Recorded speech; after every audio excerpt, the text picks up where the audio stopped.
Hello, my name is Russell and I was one of the examiners in this speaking test. Candidates sometimes feel nervous before this part of the exam, so here I'm going to give you some tips to help you do well. In the speaking test, there are two examiners.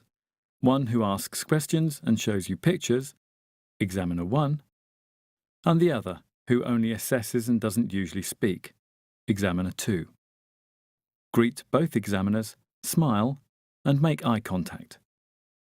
Speak clearly so that both examiners can hear you. If you are nervous, it's easy to miss the question you are being asked. If you didn't hear or understand the question, don't be afraid to ask the examiner to repeat it.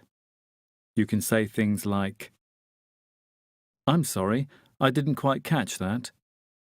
Would you mind saying that again, please?"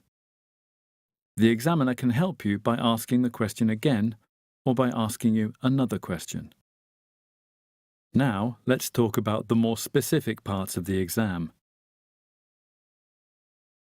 In Part 1, the examiner will ask each of the candidates to speak briefly in turn and to provide personal information about themselves. The questions will be about free time activities, family, work, travel, future plans, your local area, and so on. Do not prepare a speech from memory, though. The examiner will interrupt this. Make sure you know the correct vocabulary to describe your hobbies and how to pronounce these words. For example, if you know you have difficulty with some sounds, for example, distinguishing between R and L, as in mirror or miller, practice and record yourself saying words with these sounds.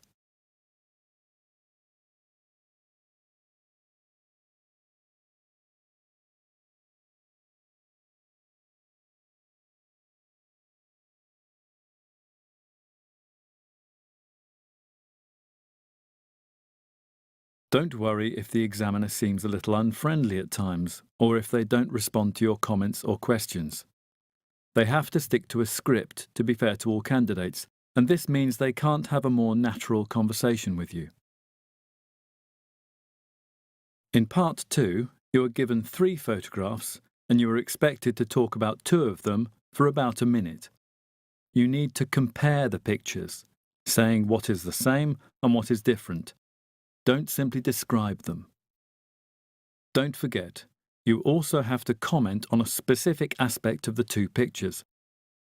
The question is also written above the pictures to help you. Say which 2 pictures you are going to describe.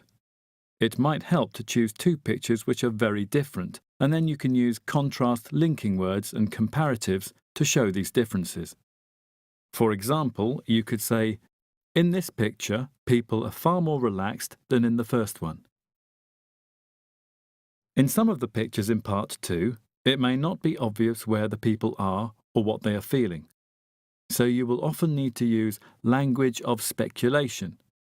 This means using phrases like, "It could be," "It looks as though," "They must feel," "I imagine they are the sort of people who," "In this photograph, there's something that looks like a..." In Part 3, you have to talk with the other candidate to complete a task. The examiner will give you a written question surrounded by some prompts. The task question is here, and the activity ideas are here. You need to discuss the question and the ideas together. This is a good opportunity to ask the other candidate for their opinion, agree or disagree with them, and then expand the point. You and your partner should both speak for about the same amount of time. If your partner is talking too much and not giving you a chance to speak, you can politely interrupt him or her by saying, "I'd just like to say, I'm sorry, could I just interrupt here? Could I just point out?" The examiner then asks you to make a decision about the prompts you have discussed. You don't have to agree with your partner, but you do need to give reasons for your decisions. What the examiners are looking at is the quality of the language used in working towards a decision, not whether you finished the task or not. In Part 4, the examiner will encourage you to develop the topic of your discussion in Part 3 by asking each candidate in turn other questions. The focus here is on expressing and justifying opinions. You can hold any opinion you want, but you must support your ideas with reasons or examples.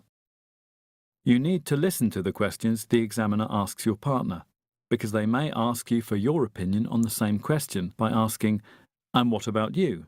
Do you agree?" In your answers, use discourse markers such as "actually," "basically," "I mean," "well," and linking words such as "on the other hand," "as a result," "finally." These help your speaking to flow and help the listener to understand you more easily. The examiners are not allowed to comment on how your test went, so at the end of the test, just say thank you and goodbye to both of them. We wish you good luck and hope you are successful in the Cambridge Advanced Speaking Test. Goodbye for now.